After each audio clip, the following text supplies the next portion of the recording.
여러분들과 제가 구약 성경을 읽게 되면 구약 성경에서 하나님께서 축복해 주시는 모든 축복은 다 이 땅에서의 축복이었습니다.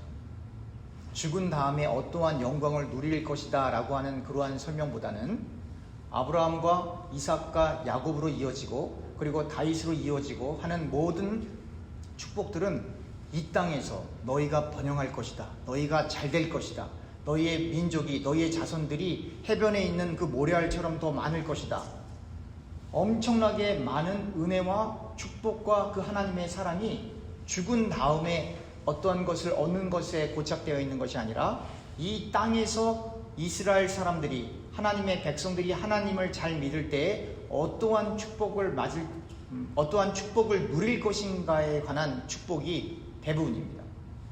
신약으로 넘어와서 그 축복의 개념이 이 땅에서 누리는 축복을 넘어서서 이제 우리가 죽은 이후에 이 땅에서의 숨을 그치고 하나님 품에 안길 때에 이 땅에서는 생각할 수도 없고 기대할 수도 없는, 그리고 상상할 수도 없는 영원한 안식과 평안과 기쁨의 자리로 들어가는 내세의 축복, 죽음 이후에 맞이할 그 축복에 대해서 신약 성경은 다루고 있습니다.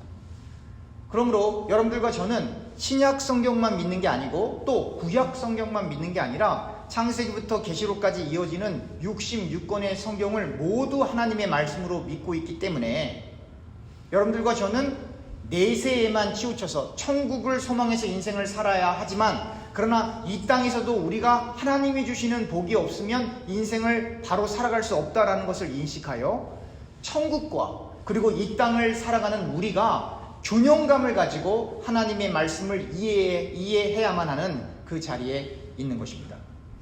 사랑하는 교우님들, 이 땅을 누가 창조했습니까? 하나님이 창조하셨습니다. 사람을 누가 만드셨습니까? 하나님이 만드셨습니다. 그러면 천국은 중요하고 이 땅은 중요하지 않겠습니까? 아닙니다. 이 땅을 만드신 분이 하나님이세요. 이 땅에 사람을 살게 하신 분도 하나님이세요. 그러니까 천국이 중요한 것만큼 우리에게 이 땅이 중요한 겁니다.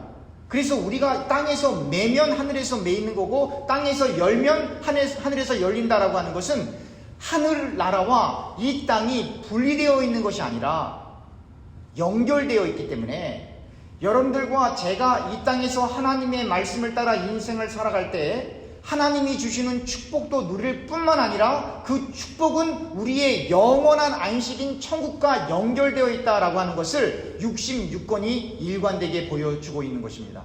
그러므로 여러분들과 제가 이 땅에서 하나님을 예배하는 일을 즐거워하고 하나님을 소망하고 하나님으로 인하여 기쁨에 넘치게 되어 있을 때에 여러분들과 제가 천국에 가서 영원토록 하나님을 예배할 때 감격과 기쁨과 안식에 있을 수 있는 것입니다. 여러분들과 제가 이 땅에서 하나님 앞에 예배드리고 하나님을 섬기는 일을 소홀하고 내 마음에 감흥이 없고 감동이 없다면 어떻게 하나님 앞에 우리가 나아갈 수 있겠습니까? 그러므로 여러분들과 제가 이 땅에서 하나님을 온전히 섬기는 그 모습이 결국 하나님 나라에서 우리가 어떻게 하나님을 섬길 것인가에 대해서 알게 되는 거고 예측할 수 있게 되는 겁니다. 우리가 어떻게 하늘나라의 보물을 샀습니까? 성경은 그렇게 얘기합니다. 이 땅에서 어려운 사람들, 고아와 과부와 나그네를 돌볼 수 있다면 그것이 바로 하늘나라의 보화를 쌓는 것이라고 얘기합니다. 그러면 우리가 하늘나라의 보화를 쌓는다는 것은 여러분들과 제가 무엇인가를 가지고 있어야 도울 수가 있는 거예요. 여러분들과 제가 가진 것이 없으면 도울 수가 없어요. 다시 말하면 여러분들과 제가 가난하고 힘이 없고 능력이 없고 그리고 어디를 가든지 열등감에 빠져 있고 그리고 하는 일마다 전부 안 되면 우리는 절대로 고아와 과부와 나그네를 도울 수가 없습니다. 다시 말하면 하늘나라의 보화를 쌓을 수가 없는 거예요. 이 말은 하나님 나라의 보화를 쌓을 수 있는 사람은 반드시 아브라함이 받았던 이 땅에서의 축복을, 이삭이 받았던 이 땅에서의 축복을, 야곱이 받았던 이 땅에서의 축복을 여러분들과 제가 소망하고 믿고 받아야만 하는 거예요. 그리고 아브라함과 이삭과 야곱이 받았던 그 축복을 받은 이후에 그것을 남용하는 것이 아니라, 내 마음대로 하는 것이 아니라, 내 것이니까 내 마음대로 하지 라고 하는 것이 아니라 그것을 가지고 고아와 과부와 나그네를 돌봐야 하는 겁니다. 그렇기 때문에 이 땅과 하나님 나라가 약속이라고 하는, 하나님이 인간에게 하신 그 약속이라고 하는 그 약속을 통하여 성취되고 이어지게 되는 것입니다. 그리고 그 축복을 정말로 안 사람, 많은 기독교인들 중에 한 명의 기독교인이 아니라 정말로 그 약속, 그 언약의 축복을 알고 그 언약을 붙잡고 인생을 사는 사람들은 이 땅에서 성실할 수밖에 없고 최선을 다할 수밖에 없고, 또한 이 세상을 사는 동안에 인간관계 속에서 일어나는 여러 가지 일들에 대해서 다른 시각으로 접근할 수밖에 없습니다. 그 대표적인 예가 오늘 바울이 이야기하고 있는 거예요. 박해하는 사람을 좀 쉽게 옮기면 우리를 힘들게 하고 우리를 괴롭히고 우리의 뒤통수를 치고 우리를 배신하고 뒤에서 칼을 꼽는 그 사람을 축복하라는 거예요. 그 사람들을 저주하지 말고 축복하라는 거예요. 이걸 우리가 어떻게 합니까? 못하죠. 우리 능력으로는 할 수가 없는 거예요. 그러나 언약의 하나님을 믿는 사람, 아브라함과 이삭과 야곱과 함께 했던 그 하나님을 믿는 사람, 그 사람들은 이 땅에 두 발을 딛고 인생을 살아가지만 그 생각이 하나님으로 가득 넘쳐나기 때문에 이 본문을 읽으면서 하나님 나는 못해요 라고 고백할 수밖에 없어요. 그 사람들도 하나님 나는 못해요. 그러나 이것이 하나님이 우리에게 주신 말씀이기 때문에 나는 못하지만 이것을 실천할 수 있도록 도와주세요 라고 기도하는 겁니다. 여러분들과 제가 무슨 능력이 있어서 우리를 미워하고 우리를 중상모략하는 사람을 축복해 줄 수 있겠습니까? 못하죠. 우리의 능력으로는 못하는 거예요. 그러나 그 언약의 하나님을 붙들고 기록되어져 있는 이 말씀을 하나님의 말씀으로 믿는 사람, 그리고 이 말씀 하나하나가 한 절 한 절이 하나님이 인간에게 주신 약속이다라고 믿는 사람은 이 말씀을 실천하려고 노력하는 겁니다. 그러면 이 말씀을 실천하려고 노력하는 사람, 여러분 제가 군대에 가보니까요 고참이 저를 괴롭히는데 정말 힘들더라고요. 그런데 밤에 이렇게 불침번이라고 하거든요. 이렇게 밤에 이렇게 침상에서 군인들이 쭉 자고 있으면 안에서 두 명이 총을 들고 이렇게 지킵니다. 그런데 그 괴롭히는 고참을 앞을 지나갈 때는 정말 이 총을 들고 정말 이렇게 때리고 싶어요. 밤낮으로 괴롭히니까. 근데 그 사람을 어떻게 축복해 줍니까? 성경은 얘기하고 있는 거예요. 축복하라. 저주하지 말고 축복하라. 모른 척하지 말라 정도가 아니라 용서하라 그 정도가 아니라 축복하라요. 축복하라. 이게 기독교 신앙입니다. 그래서 다 내 탓인 거예요. 용서하지 못하고 용서하지 못하는 것을 넘어서서 축복해 주지 못하는 다 내 탓인 거예요. 우리 탓인 거예요. 그걸 우리가 어떻게 우리는 못하는 거예요. 그러나 이 언약의 말씀이 하나님의 말씀이고 여러분들과 저에게 하신 말씀이라고 믿기 때문에 우리가 못하는 것을 할 수 있도록 도와달라고 기도하는 사람이 천국을 향해서 좁은 길을 가는 예수의 제자요 순례자인 거예요.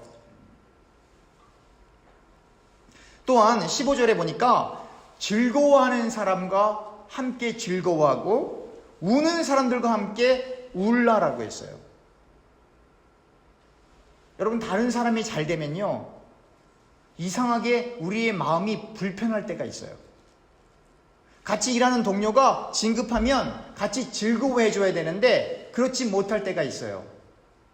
같이 신앙생활하는 교우님들 중에서도 조그만 땅을 샀는데 그게 갑자기 아파트가 들어서고 주택이 들어서서 싼 가격에 샀는데 갑자기 그게 10배 50배, 100배까지 오르면 그거를 보고 같이 기뻐해주고 정말 축하한다고 해줘야 되는데 마음이 불편할 때가 있어요.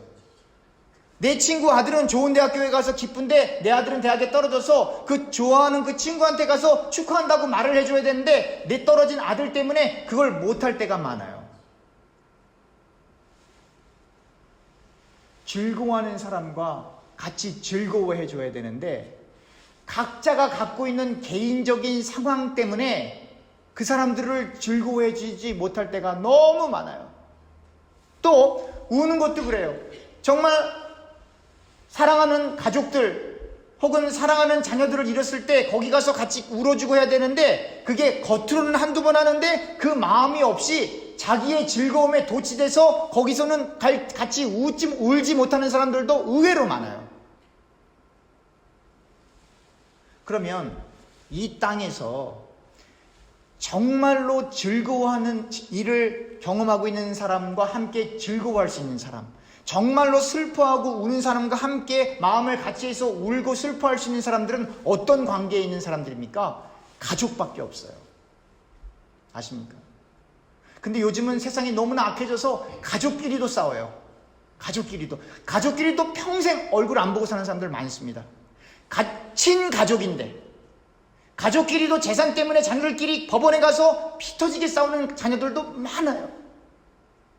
심지어 어떤 자녀들은 아버지한테 그냥 아버지 지금 나이가 이렇게 있으시니까 아버지 정신 잃기 전에 그냥 재산 다 주시면 안 돼요? 그렇게 대놓고 이야기하는 자녀들도 있어요.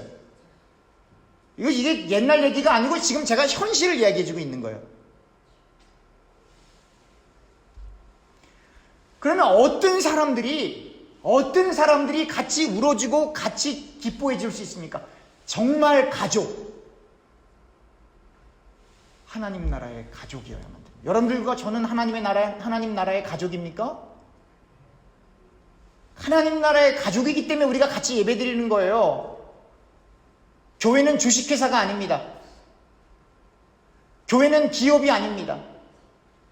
교회는 공동체를 넘어서서 The family of God, 하나님의 가족이에요.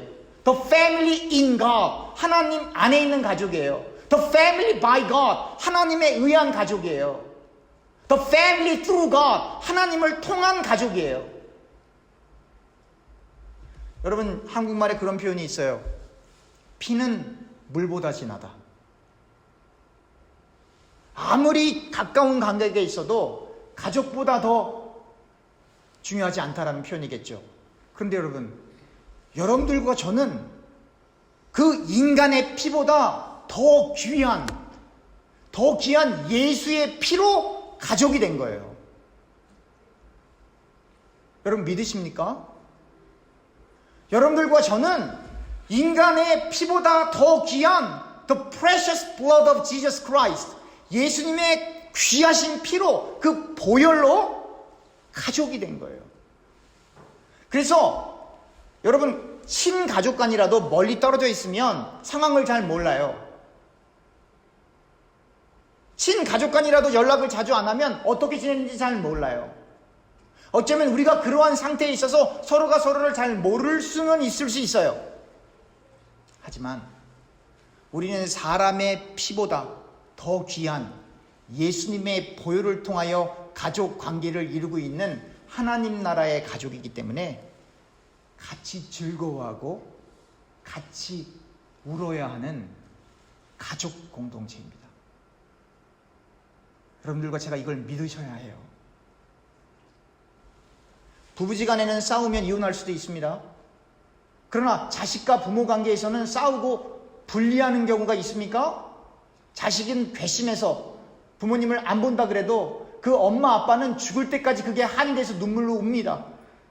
죽을 때까지 그 자녀를 축복해주고 죽을 때에도 그 자녀에게 가지고 있는 걸 모든 걸 다 주려고 하고 심지어 자식이 부모를 버렸는데도 그 부모를 찾아가서 경찰관들이 자식이 누구예요? 물어보면 난 몰라요 다 그래요.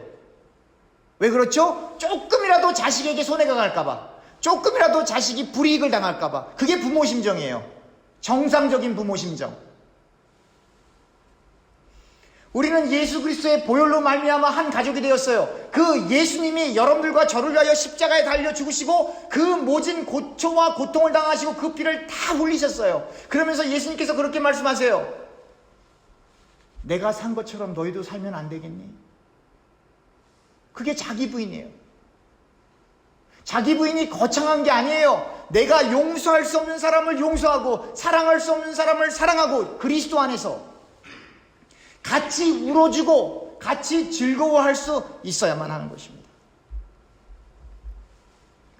또한 높은 데 마음을 두지 않고, 다시 말하면 교만하지 않고, 이 교만에 대해서는 제가 계속 강조할 거예요. 왜냐?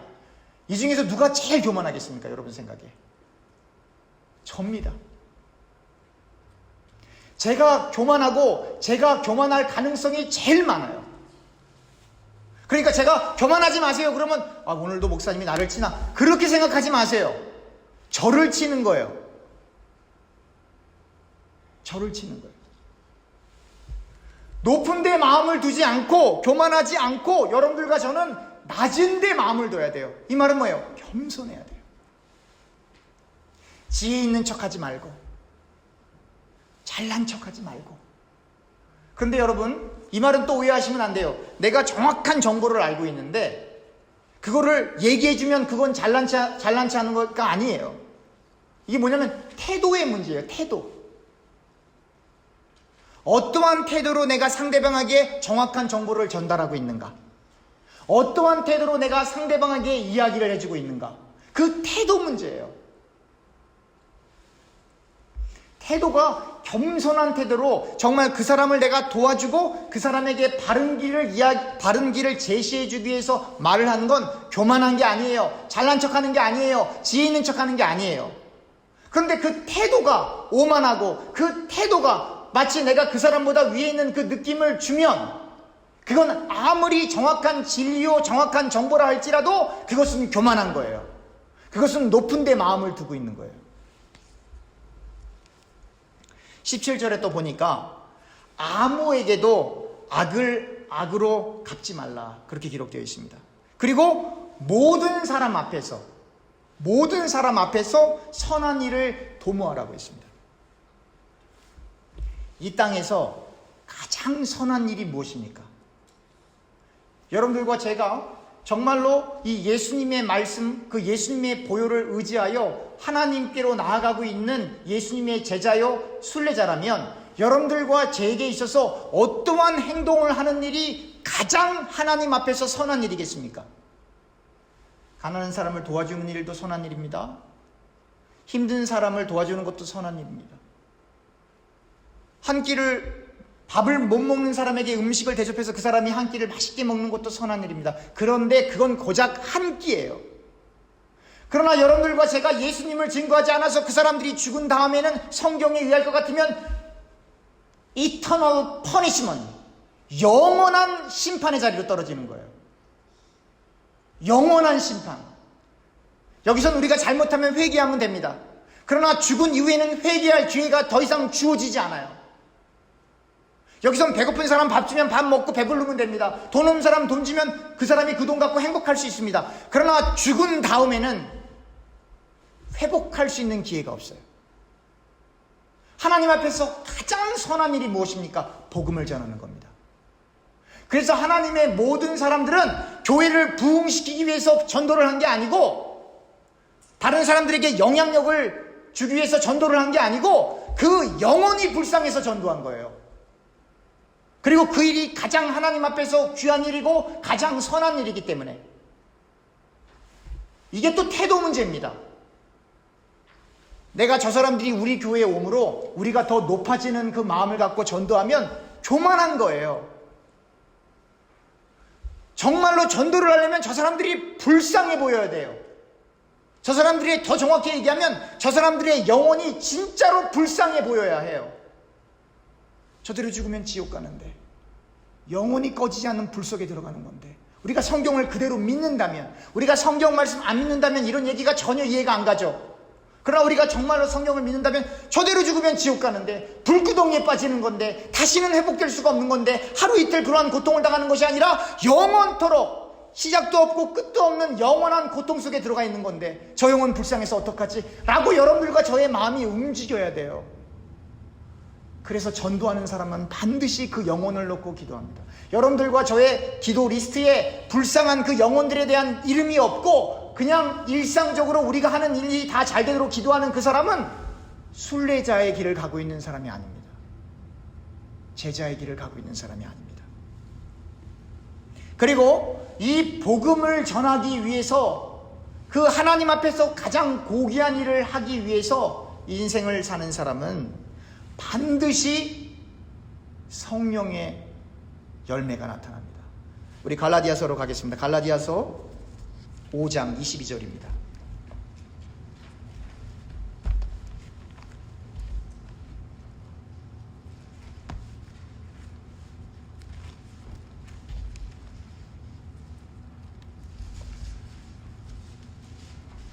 여러분들 너무나 잘 아시는 성경 구절입니다. 갈라디아서 5장 22절부터 23절은 잘 아시는데요, 사실은 26절까지 다 읽으셔야 돼요. 제가 읽겠습니다. 갈라디아서 5장 22절입니다. 오직 성령의 열매는 사랑과 희락과 화평과 오래 참음과 자비와 양선과 충성과 온유와 절제니 이 같은 것을 금할 법이 없느니라. 그리스도 예수의 사람들은 육체와 함께 그 정욕과 탐심을 십자가에 못 박았느니라. 만일 우리가 성령으로 살면 또한 성령으로 행할지니 헛된 영광을 구하여 서로 노엽게 하거나 서로 투기하지 말지니라. 헛된 영광을 구하면 투기하고 다투고 분쟁하고 높은 곳에 마음을 두게 되어 있어요. 그러나 성령의 열매를 얻기 위해서는 여러분들과 제가 분명히 인식하고 알아야 되는 것이 있는데, 여러분들과 저는 예수님을 믿음으로 말미암아 우리의 육신과 정욕과 탐심을 십자가에 못 박은 거예요. 이 이해가 없으면 성령의 열매가 나올 수가 없어요. 거듭 강조합니다. 여러분들과 저는 우리의 육신과 정욕과 탐심을 십자가에 못 박았어요. 그리고 더 이상 우리의 마음을 높은 데 두려고 하지 않고 낮은 데 두려고 하는 거예요. 그럴 때 성령의 열매가 맺히는 거예요.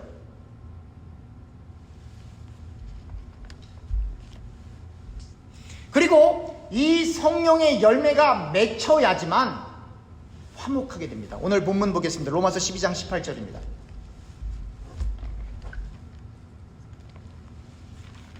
로마서 12장 18절입니다. 제가 읽겠습니다. 할 수 있거든 너희로서는 모든 사람과 더불어 화목하라. 성령의 열매가 맺히면 화목할 수밖에 없어요. 저 사람이 꼭 내 마음에 다 들어서가 아니에요. 우리 마음에 안 들 수가 있어요. 그럼에도 불구하고 성령의 열매가 나타나기 때문에, 우리의 육신과 정욕과 탐심을 십자가에 못 박았기 때문에, 우리는 낮은 데 처하기를 더 좋아하기 때문에, 우리는 예수님을 닮는 것을 기뻐하기 때문에, 때로는 우리의 생각과 가치관과 조금 다르다 할지라도 그리스도 안에서 화목하게 되는 겁니다. 반대로 화목하지 못하고 다투고 싸우면 누가 제일 좋아할까요? 우리의 대적 원수 마귀가 춤을 추는 거예요. 다윗이 법궤가 들어올 때 정신이 나갈 만큼, 옷이 다 내려갈 만큼 열심히 그렇게 너무나 즐거워서 춤을 췄는데, 여러분들과 하나님의 말씀이 들어오기 때문에 다윗의 입장에서 여러분들과 제가 화목하지 못하고 다투고 분쟁하고 싸우면 마귀가 너무너무 좋아서 정신을 잃을 만큼 춤을 추는 거예요. 바로 그거야. 그렇게 싸워야지.